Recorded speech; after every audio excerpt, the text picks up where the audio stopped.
जय श्री कृष्णा। स्वागत है आपका बुक्स रीडिंग चैनल पर, जहां हम आपको सुना रहे हैं भगवत गीता का ज्ञान, जो न केवल धर्म है, नीति शास्त्र है, बल्कि जीवन जीने की कला भी है। आज हम शुरू कर रहे हैं अध्याय 1 अर्जुन विषाद योग, जहां युद्ध भूमि कुरुक्षेत्र में खड़ी हैं दो सेनाएं और शुरू होता है वो संवाद जिसने करोड़ों लोगों की सोच बदल दी। श्लोक 1। धृतराष्ट्र उवाच धर्मक्षेत्रे कुरुक्षेत्रे समवेता युस्तव मामका पांडवाश्च किम कुर्वत संजय। इस श्लोक का सरल अर्थ है, अंधराज धृतराष्ट्र अपने मंत्री संजय से पूछते हैं, हे संजय, जब मेरे पुत्र और पांडु के पुत्र धर्मभूमि कुरुक्षेत्र में युद्ध के लिए एकत्र हुए तो उन्होंने क्या किया। इसका भावार्थ और विश्लेषण ये है, यह कोई साधारण प्रश्न नहीं है, यह उस राजा का प्रश्न है जो जानता है कि उसका पक्ष अधर्म पर है, फिर भी वह आशा करता है कि धर्मभूमि में भी अधर्म की विजय हो जाए।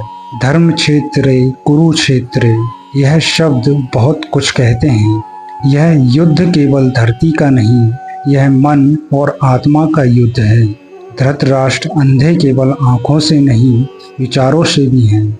वे अपने पुत्रों को माम का यानी केवल अपने कहते हैं, जबकि पांडव उनके ही भाई के बेटे हैं, फिर भी उन्हें अलग बताते हैं। यह मोह और पक्षपात की पहली सीढ़ी है जो हमें विनाश की ओर ले जाती है। श्लोक 2। संजय उवाच दृष्ट्वा तु पांडवानीकं व्यूढं दुर्योधनस्तदा आचार्यमुपस्सडं राजा वचनमब्रवीत। श्लोक 2 का सरल अर्थ यह है, संजय कहते हैं, हे राजन, जब दुर्योधन ने पांडवों की सेना को युद्ध के लिए सजा देखा तो वह अपने गुरु द्रोणाचार्य के पास जाकर कुछ कहता है। इसका भावार्थ और विश्लेषण यह है, युद्ध अभी शुरू नहीं हुआ है, लेकिन मनों में हलचल शुरू हो चुकी है।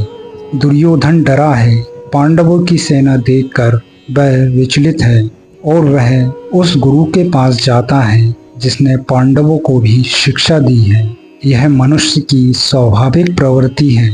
जब संकट सामने आता है, हम भी किसी अनुभवी के पास सलाह लेने जाते हैं, पर ध्यान रहे, सलाह लेने से पहले अगर हमारी नीयत ठीक नहीं है तो वह सलाह भी हमें भ्रमित कर सकती है। आज के 2 श्लोक हमें सिखाते हैं, मोह और पक्षपात इंसान को अंधा बना देते हैं, और दूसरा, युद्ध केवल बाहरी नहीं होता, सबसे बड़ा संग्राम तो भीतर चलता है। आपको ये पहला पार्ट कैसा लगा कमेंट करके ज़रूर बताएं।